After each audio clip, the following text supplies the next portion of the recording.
शुभ प्रभात बच्चों। आज जो है हम पाठ देख रहे हैं, हिंदी ने जिनकी जिंदगी बदल दी। इसका आधा पाठ जो है हमने पढ़ा है। उस पाठ में हमने देखा था कि नैजोशी जो है हंगेरी की रहने वाली है, वो जो है हिंदी के लिए काम करती है और उन्होंने बहुत सारा काम भी किया है। उन्हें कई सारे पुरस्कार भी मिले हुए हैं उस काम के लिए। वो हिंदी समिति की उपाध्यक्षा और योत्सुक लोएंडर यूनिवर्सिटी में हिंदी की विभाग अध्यक्षा भी रही हुई है। और उसके साथ साथ उसने कई सारी किताबों जो है, मतलब 3 दर्जन से भी अधिक किताबों का हिंदी से हंगेरी और हंगेरी से हिंदी में अनुवाद किया हुआ है। तो आगे जो पाठ है आज हम पढ़ते हैं। हमने जैसे देखा कि वो जब हिंदी उसने सीखना शुरू कर दिया था, उस समय हंगेरी में सिर्फ 2-3 लोग ही थे जो हिंदी जानते थे, लेकिन अब बहुत सारे लोग जो है वहां पर हिंदी जानते हैं। तो हम पाठ पढ़ना शुरू कर देते हैं यहां से। ओके। तो मेरे प्रोफेसर ने मेरी रुचियों को देखकर मुझे हिंदी पढ़ने के लिए प्रेरित किया और एक बार जो मैं इससे जुड़ी तो जुड़ती ही चली गई। मतलब उन्हें क्वेश्चन पूछा गया था कि आप हिंदी के साथ कैसे जुड़े। तो यहाँ पर उन्होंने बताना शुरू किया कि वो हिंदी के साथ कैसे जुड़ती चली गई। ओके, तो हम देखते हैं। उन्होंने कहा कि उनकी जो रुचि थी उसे देखकर उन्होंने, उनके प्रोफेसर जो थे, उन्होंने उन्हें प्रेरित किया, मतलब उनको इंस्पायर किया हिंदी पढ़ने के लिए। ठीक है। 1985 में मैं पढ़ाई के सिलसिले में पहली बार भारत आई और यहाँ 10 माह तक रुकी। एक लड़की जिसने घर से कॉलेज की 4 दीवारी ही देखी हो, उसने हिंदी की बदौलत पूरी दुनिया देख ली। नैजोशी यहाँ पर बता रही है कि सबसे पहले 1985 में वो पहली बार भारत में आई थी हिंदी पढ़ने के सिलसिले में, और यहाँ पर वो आने के बाद वो 10 माह मतलब महीने 10 महीनों तक भारत में ही रुकी रही। और उन्होंने आगे बताया है कि एक लड़की जो कभी भी अपने शहर से बाहर नहीं गई, ऐसी एक लड़की जिसने हिंदी की वजह से, मतलब हिंदी सीखने और हिंदी सिखाने की वजह से पूरी दुनिया देख ली। मतलब अब वो पूरी दुनिया में घूमती है हिंदी का प्रचार और प्रसार करने के लिए। आज मैं वियन्ना में पढ़ाती हूँ। मेरे एक शिष्य इमरे बांगा ऑक्सफोर्ड विश्वविद्यालय में हिंदी पढ़ाते हैं। देखो, अगर आप आज देखते हो तो ऑक्सफोर्ड में भी ये एक बड़ा सा विश्वविद्यालय है जहाँ पर पूरी दुनिया से लोग पढ़ने के लिए आते हैं। ऐसी एक यूनिवर्सिटी में हिंदी सिखाई जाती है और वो हिंदी इस नैजोशी की शिष्या जो है इमरे बांगा, ये पढ़ाते हैं। आगे चलते हैं। इंग्लैंड में हिंदी के तमाम जानकारों के बीच एक हंगेरियन का हिंदी पढ़ाने के लिए चुना जाना कम बड़ी बात नहीं है। देखो, इंग्लैंड जैसे देश में बहुत सारे लोग हैं जिन्हें हिंदी आती है, ठीक है। और ऐसे देश में एक हंगेरी देश की एक लड़की, मतलब जैसे उन्होंने कहा कि हंगेरी देश में सिर्फ 2-3 लोग ही हैं जो जानते हैं हिंदी, मतलब हिंदी पढ़ना लिखना या फिर समझना सिर्फ 2-3 लोगों को ही आता था। उस समय एक हंगेरियन लड़की जो थी वो क्या करती है, इतने बड़े यूनिवर्सिटी में पढ़ाने का काम करती है, वो भी हिंदी भाषा। जहां तक हंगेरी की बात है तो मेरे समय में वहां तो हिंदी भाषा, हिंदी भाषी लोग थे और न ही किताबें थी। मतलब जब उन्होंने हिंदी पढ़ा, देखो 1985 से पहले उन्होंने हिंदी पढ़ना शुरू कर दिया था, तो उस समय वो कहती है कि हंगेरी में ना तो हिंदी बात करने वाले लोग थे और ना ही हिंदी भाषा की किताबें उन्हें मिलती थी। डॉक्टर हुकुम सिंह नामक एक गणितज्ञ ने हिंदी सीखने में मेरी काफी मदद की। मतलब यहाँ के भारत के एक हुकुम सिंह डॉक्टर जो है वो मतलब पढ़ाई के डॉक्टर है, वो मतलब एमबीबीएस डॉक्टर नहीं है। जो डॉक्टरेट हासिल करते हैं एमफिल पीएचडी करके, ऐसे लोगों को भी डॉक्टर लिखा जाता है। तो डॉक्टर हुकुम सिंह नामक एक मैथ्स के साइंटिस्ट थे जिन्होंने हिंदी सीखने में मारिया नैजोशी की काफी मदद की थी। ठीक है, आज हंगेरी में मैंने हिंदी का पुस्तकालय बना रखा है। देखो उन्होंने कितना बड़ा काम किया है कि हंगेरी जैसे देश में उन्होंने हिंदी की एक लाइब्रेरी बना के रखी है। पुस्तकालय मतलब लाइब्रेरी, जिसकी किताबें भारतीय दूतावास ने उपलब्ध कराई है। मतलब ये बुक्स जो है उन्हें अवेलेबल किसने किए हैं, तो वो अपना जो फॉरेन एक्सचेंज डिपार्टमेंट है जो वहां पर भी है, भारतीय दूतावास जिसे कहा जाता है, उन्होंने। मैं बुडापेस्ट में भारतीय पोशाक ही पहनती हूँ। हंगेरी का एक शहर है बुडापेस्ट नाम का, तो वहां पर वो कहती है कि मैं हमेशा भारतीय लिबास में ही रहती हूँ, भारतीय पोशाक में ही रहती हूँ, जिसे देख मेरे छात्रों में भी इसके प्रति ललक बढ़ी। मतलब इन्हें उस भारतीय पोशाक में देखकर उनके जो छात्र हैं वहां पर, उन्हें भी ऐसा लगने लगा कि मैं भी ऐसे ही ड्रेस पहनूं। कड़ाके की ठंड के चलते वहां सलवार सूट ही ठीक है, इसलिए साड़ी कम पहनती हूँ। मतलब जैसे भारतीय पोशाक में साड़ी, सलवार कमीज ये आमतौर पर पहचाने जाने वाले ड्रेस है। तो वो कहती है कि वहां पर बहुत ठंड रहती है, इसलिए साड़ी पहनना थोड़ा मुश्किल है, लेकिन मैं सलवार सूट पहनती हूँ। भारत की कौन सी चीजें आपको सबसे अच्छी, ये वाक्य पूरा होने से पहले मतलब लेखक ने उन्हें प्रश्न पूछा है कि भारत की कौन सी चीजें आपको अच्छी लगती है, ये सुनने से पहले ही उन्होंने अपना वाक्य आगे शुरू किया। वाक्य पूरा होते इससे पहले ही वो बोल पड़ी, यहाँ के मानवीय संबंध मुझे अच्छे लगते हैं। मेरे खुद के ढेरों रिश्ते यहाँ है जो सालों साल से बरकरार है। पिता, भाई, दोस्त की तरह यहाँ के लेखकों ने मुझे प्रभावित किया है। देखो यहाँ पर वो क्या कहती है, भारत में उन्हें सबसे ज्यादा अच्छा क्या लगता है, सबसे बहुत पसंद उन्हें क्या है, तो यहाँ के रिश्ते। मतलब जैसे उन्होंने पहले ही बताया कि हंगेरी में न्यूक्लियर फैमिली है, और फैमिली में वो सिर्फ हस्बैंड वाइफ और उनके बच्चे रहते हैं। वो बच्चे भी 20 साल की उम्र तक ही अपने माँ बाप के साथ रहते हैं, उसके बाद वो अलग रहना शुरू कर देते हैं। तो वहां पर कोई फैमिली लाइफ जो है वो नहीं है। इसलिए वो कहती है कि भारत में सबसे ज्यादा मुझे क्या अच्छा लगता है, तो यहाँ के रिश्ते। और ये जो रिश्ते हैं वो सालों साल बरकरार रहते हैं। जैसे उन्होंने रिश्तों के नाम भी बताए हैं आगे, पिता, भाई और कुछ दोस्त, जो उनके बहुत सालों से यहाँ ये रिश्ते बने हुए हैं। और साथ साथ उन्होंने कहा है कि यहाँ के जो लेखक हैं वो मुझे बड़े अच्छे लगते हैं। आगे उन्हें लेखकों के नाम बताए हैं। असगर वजाहत के साथ हंगेरी में 5 साल तक साथ साथ काम किया। यहाँ के जो लेखक है असगर वजाहत, इनके साथ उन्होंने हंगेरी में 5 साल काम किया। अशोक वाजपेयी, राजेंद्र यादव, अशोक चक्रधर व जैनेन्द्र कुमार जैसे लेखकों से मेरा संपर्क रहा। मतलब उनके साथ भी वो जुड़ी रही। भारतीय खाने में पूरी, मटर पनीर भी मुझे बहुत पसंद है। मतलब उनका यहाँ का खाना भी बड़ा ही अच्छा लगता है। यहाँ का कौन सा शहर व कौन सी फिल्में आपको बेहद पसंद है, ये सवाल लेखक ने उन्हें पूछा। तो नैजोशी ने जवाब दिया था कि दिल्ली तो अपना शहर है, इसीलिए कुछ कहूंगी नहीं। मतलब उन्हें दिल्ली सबसे ज्यादा पसंदीदा शहर है। मैं 7 साल बाद दिल्ली आई तो सीएनजी का असर देखा। सीएनजी मतलब अब दिल्ली शहर में पेट्रोल या डीजल की गाड़ियां नहीं चलती है, गवर्नमेंट ने वहां पर बैन कर दिया है वो। तो वहां की जो गाड़ियां हैं वो सीएनजी पर चलती है, नेचुरल गैस जिसे कहा जाता है। तो अगर दिल्ली शहर में आपको गाड़ी चलानी है तो आपकी गाड़ी कंपलसरी सीएनजी होनी चाहिए। ये क्योंकि वहां पर बहुत सारी गाड़ियां हैं जो रोड पर चलती हैं, तो प्रदूषण बहुत होता है। तो दिल्ली गवर्नमेंट ने जो है ये रूल निकाला है कि अगर आपको दिल्ली शहर में घूमना है तो आपकी गाड़ी सीएनजी की होनी चाहिए।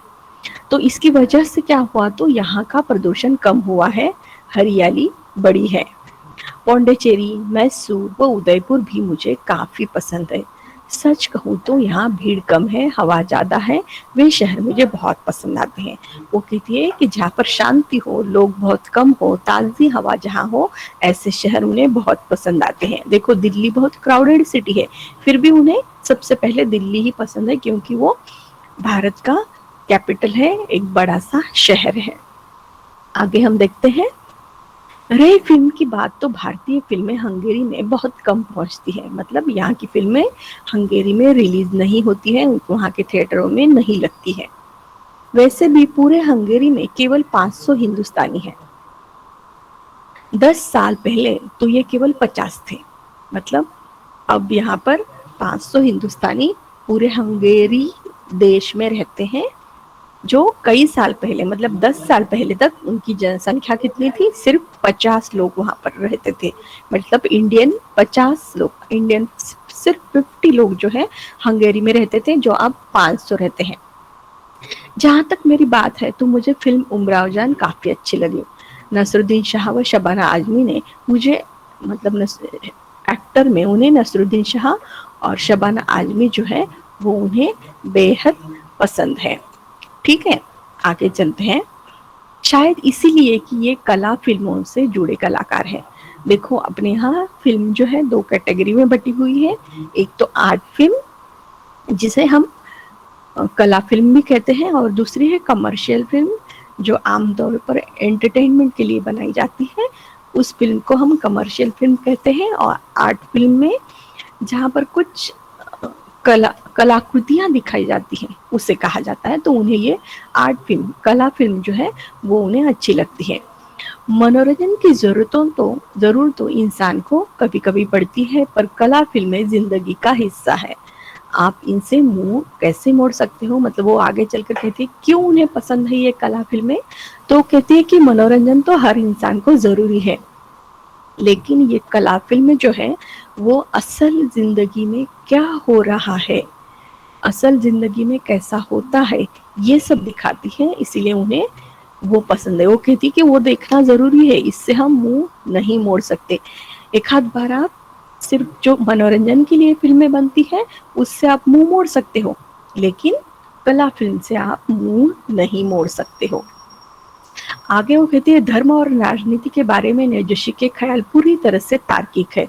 तार्किक मतलब जैसे हम कहते हैं ना इंग्लिश में, जैसे कि बिल्कुल सही, मतलब जिंदगी में वो होना ही चाहिए, या फिर सही या गलत, या फिर जो प्रैक्टिकली है उसे दिखाना है, वैसे उनके विचार बिल्कुल स्पष्ट है। उनके मुताबिक मैं हर तरह के मंदिर, मस्जिद, चर्च गई हूँ, पर मैं न इधर की हूँ न मैं उधर की हूँ। मैंने धर्म के बारे में काफी कुछ पढ़ा है और मैं इसके हर रूप से परिचित हूँ, लेकिन हर धर्म का आदर करते हुए भी मैं किसी एक धर्म की नहीं हूँ। देखो उन्होंने कहा है कि उन्होंने, जैसे पहले भी उन्होंने कहा है कि उन्होंने बाइबल भी पढ़ा है, उन्हें कुरान भी पढ़ा है, उन्हें भगवत गीता भी पढ़ी है, तो सारे धर्मों का ज्ञान उनके पास है। वो कहती हूँ कि हर धर्म में क्या बताया गया है ये सब मैं जानती हूँ, लेकिन फिर भी मैं किसी भी एक धर्म की नहीं हूँ। वो धर्म को मानती ही नहीं, वो सिर्फ इंसानियत को मानती है। ठीक है, आगे बढ़ते हैं। रही राजनीति, तो चूंकि मैं समाचार पत्र पत्रिकाएं पढ़ती हूँ, खबरिया चैनल देखती हूँ, खबरिया चैनल मतलब न्यूज चैनल, और समाचार पत्र मतलब न्यूज़पेपर, इसीलिए इसके बारे में थोड़ी बहुत समझ वो रखती है। किसके बारे में, तो राजनीति के बारे में वो समझ रखती है, क्योंकि वो न्यूज चैनल देखती है और न्यूज़पेपर भी पढ़ती है। दरअसल हंगेरी में रहकर आप राजनीति के प्रभाव से बच नहीं सकते। वहां पिछले 15 सालों में काफी बदलाव हुए हैं, लेकिन भारत की राजनीति को समझने के लिए पूरी जिंदगी चाहिए। वो कहते हैं कि हंगेरी में राजनीतिक बदलाव जो है पिछले 15 सालों से हो रहे हैं, उससे पहले वहां पर ऐसा कुछ नहीं था। लेकिन हमारे भारतवर्ष में जैसे जब से भारत स्वतंत्र हुआ है उसी दिन से हम डेमोक्रेसी है हमारे पास। इसलिए वो कहती है अगर भारत की राजनीति आपको समझनी है तो आपको पूरी जिंदगी लग सकती है वो समझने में। आगे उन्होंने कहा है कि नवजोशी से आखिर में आधुनिकता को लेकर उनके विचारों के बारे में पूछा। मतलब लेखक ने उन्हें आधुनिकता के बारे में जानना चाहा कि उनके विचार क्या है। अचरज यह कि उन्होंने आधुनिकता से असहजता जताई। उनका कहना था कि बहुराष्ट्रीय कंपनियों का प्रभाव इतना अधिक बढ़ गया है कि जगह की, सामान की खासियत और विविधता खत्म हो गई है। मतलब उन्हें आधुनिकता बिल्कुल पसंद नहीं आती है, रास नहीं आती है। वो कहती है कि आधुनिकता के नाम पर हम अपनी जो पहचान है, हमारा जो कल्चर है, उसे मिटा रहे हैं। आगे उन्होंने एग्जाम्पल दी है इसके बारे में। वो कहती है कि हर जगह फास्ट फूड, एक जैसे साबुन, एक जैसा पेय, एक जैसे शैम्पू, यह क्या है? मतलब वो कहती है कि पूरी दुनिया में अगर आप घूमते हो तो फास्ट फूड एक जैसा है। एग्जाम्पल तो आप देखते हो पिज्जा, हर देश में आपको पिज्जा मिलता है। साबुन, मतलब इंटरनेशनल ब्रांड जो है हर जगह मिलते हैं। पेय, जैसे आप कोका कोला या ऐसा कुछ पेय लेते हो तो हर दुनिया के हर कोने में आपको मिलता है। यह ठीक है कि भूमंडलीकरण ने हमें जोड़ा है, इससे हम एक दूसरे से जुड़े हैं और एक दूसरे को समझ पा रहे हैं। पर लोग यह क्यों नहीं समझते कि पूरी धरती ही हमारी है। अगर हम इसे खराब करेंगे तो इसका नतीजा सबको भुगतना होगा। कैटरीना, सुनामी, विल्मा, भूकंप और भी न जाने क्या क्या आएगा। मतलब वो कहती है कि भूमंडलीकरण मतलब यूनिवर्सली हम एक दूसरे से जुड़े हुए हैं। वो कहती है कि जुड़ा होना मतलब ऐसा तो नहीं है कि अगर कोई एक हाथ देश प्रदूषण करता है तो दूसरा देश भी वही कर रहा है। उसकी वजह से क्या हो रहा है कि हर जगह प्रदूषण हो रहा है। और यहाँ पर उन्होंने अलग अलग साइक्लोन्स के नाम दिए हैं और नेशनल डिजास्टर के भी नाम दिए हैं। वो किसकी वजह से हो रहा है? तो पूरे विश्व में पोल्यूशन बढ़ रहा है, उसकी वजह से वो हो रहा है। आगे वो कहती कि मैं एक अनुभव से अपनी बात खत्म करना चाहूंगी। यहाँ पर एक थोड़ा एक्सप्लेनेशन मेरा बचा है कि वो सामान की खासियत और विविधता खत्म हो गई है। देखो यहाँ पर उन्होंने क्या कहा है कि आधुनिकता को लेकर उनके विचार कैसे हैं कि वो आधुनिकता पसंद नहीं करती, असहजता दिखाई है उन्होंने। क्यों? क्योंकि वो कहती है कि देखो, अगर आप पुराने जमाने के भारतीय घर मकान अगर आप देखते हो तो वहां पर क्या मिलता है कि हमारे ऐसे बैठे मकान, घर के सामने आंगन, ऐसे मकान होते थे। परदेश में नहीं होते। जैसे पुणे शहर में अगर आप देखते हो तो मल्टी स्टोरी बिल्डिंग होती है, फ्लैट्स में हम रहते हैं। तो परदेश में पहले से ही ऐसा है, लेकिन भारत में ऐसा नहीं था। तो वो कहती कि वो खूबसूरती एक स्पेशल, मतलब भारत का घर, इंडियन हाउस कैसा है, ये अगर हम सोचते तो वो हमारे सामने बिल्कुल वो दिख जाता था। लेकिन आजकल ऐसा नहीं है। इंडिया में जाओ, यूएस में जाओ, यूके में जाओ, एक जैसे ही घर आपको दिखते हैं। तो वो उन्हें बिल्कुल पसंद नहीं है। आगे चलते हैं। मैं एक अनुभव से अपनी बात खत्म करना चाहूंगी। एक बार मैं सुरीनामा के घनघोर जंगलों की तरफ गई, जहां से नदी के मार्ग अलावा गुजरने का मतलब नदी, सिर्फ नदी से ही हम वहां से जा सकते हैं। जहां से नदी मार्ग के अलावा गुजरने का कोई दूसरा रास्ता नहीं था। हमने नाव पकड़ी, काफी अंदर तक गए, यानी उस इलाके तक जहां आबादी बिल्कुल नहीं है। मतलब वो जो सूरीनाम के जंगलों में गई, वहां पर इतनी अंदर चली गई थी जहां पर इंसान रहता नहीं है, आबादी बिल्कुल भी नहीं है। वहां पर बस्तियां, कल कारखाने नहीं थे, उद्योग धंधे नहीं थे। पर वहां भी प्लास्टिक से बनी पानी की एक बोतल तैरती हुई मिली। मतलब वो पानी जहां हो गई थी वहां पर हम चलकर नहीं जा सकते हैं। ऐसी जगह वो जंगल में गई थी। लेकिन वहां पर भी उन्हें क्या मिला? तो वहां पर भी उन्हें प्लास्टिक मिला। ठीक है, अब आखिरी पैराग्राफ हम देखते हैं। मैंने सुना है समुद्र में कहीं एक प्लास्टिक का द्वीप बन गया है जो जल्द ही महाद्वीप बन जाएगा। हमें सोचना होगा कि इन चीजों का पर्यावरण पर क्या असर होगा। हम ऐसी दुनिया में जिएंगे कैसे? क्या ऐसे ही विश्व की कल्पना की थी हम सब ने? क्या यही विश्व हमें मिलेगा?